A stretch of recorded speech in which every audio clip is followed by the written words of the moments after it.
कक्षा 8 विषय है संस्कृतम। क्या है? संस्कृत। और अपना अध्याय चल रहा है कारक प्रकरणम। क्या चल रहा है? कारक प्रकरण। क्या चल रहा है? अपना कारक प्रकरण चल रहा है। ठीक है।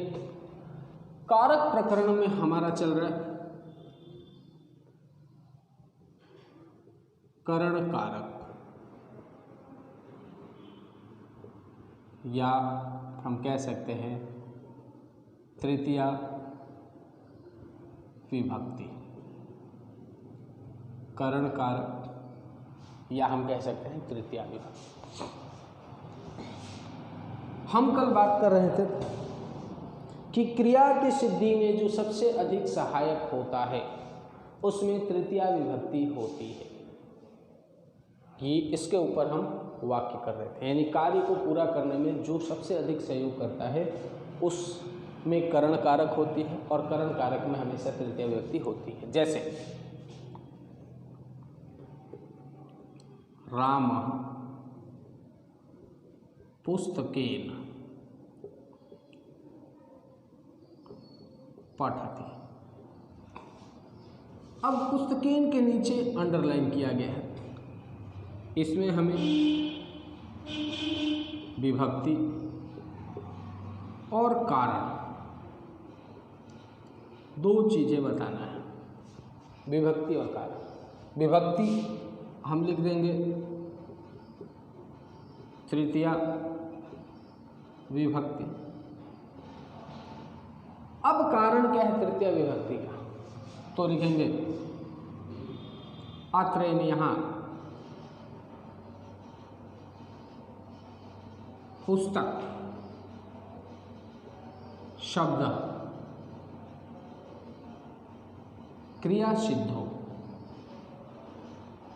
क्रिया सिद्धो यानी क्रिया की सिद्धि में सर्वाधिकम यानी सबसे अधिक, सहायकम वर्तते। यानी यहाँ पे पुस्तक शब्द क्रिया की सिद्धि में सर्वाधिक सहायक है।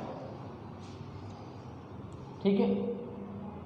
और आपको भी पता है कि क्रिया की सिद्धि में जो सर्वाधिक सहायक होता है उसमें करण कारक होता है। तो लिखेंगे इत्यत्र कारणात्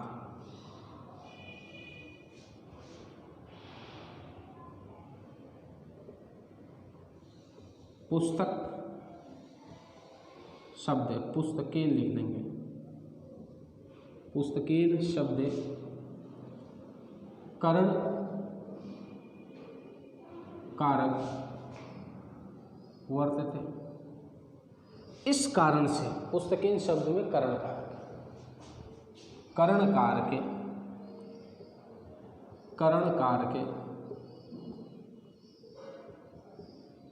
तृतीया भवति, और करण कारक में हमेशा तृतीया विभक्ति होती है। करण कारक में हमेशा तृतीया विभक्ति होती है। पहला। दूसरा लिख देते हैं राम, या यहाँ पे राम के जो सर्वनाम शब्द का प्रयोग कर लेते हैं। स जलेन मुखम प्रक्षालयति। ऐसा कल भी उदाहरण कराया था।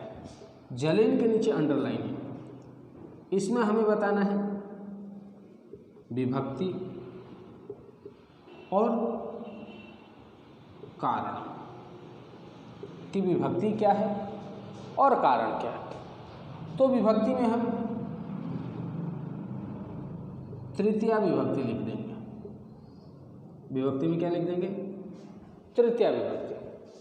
अब कारण स्पष्ट करना है कि तृतीया विभक्ति आने का कारण क्या है। तो जिस प्रकार से ऊपर वाले में लिखाया हूं एकदम वैसे ही आपको पूरा कारण लिखना है। बस ध्यान रखना है कि जहां पे पुस्तक शब्द का प्रयोग किया गया है उस पुस्तक शब्द को हटा करके आपको उस पुस्तक शब्द के स्थान पे जलेन शब्द का प्रयोग करना है और कोई परिवर्तन नहीं करना है। पुस्तक शब्द के स्थान पे आपको जलेन शब्द का प्रयोग करना है और बाकी पूरा सेंटेंस वैसे के वैसे आपको उतार देना है। जैसे अत्र के स्थान पे अत्र, अब पुस्तक दिया हुआ है तो पुस्तक के स्थान पे जल शब्द लिख देंगे। दोबारा पुस्तकेन दिया हुआ है तो वहाँ पे जलेन लिख देंगे और बाकी वैसे ही उतारना है। तो इस प्रकार से आज आपको उदाहरण समझाया, इसको समझ के करें, आगे और भी कराएंगे। आज के लिए इतना ही।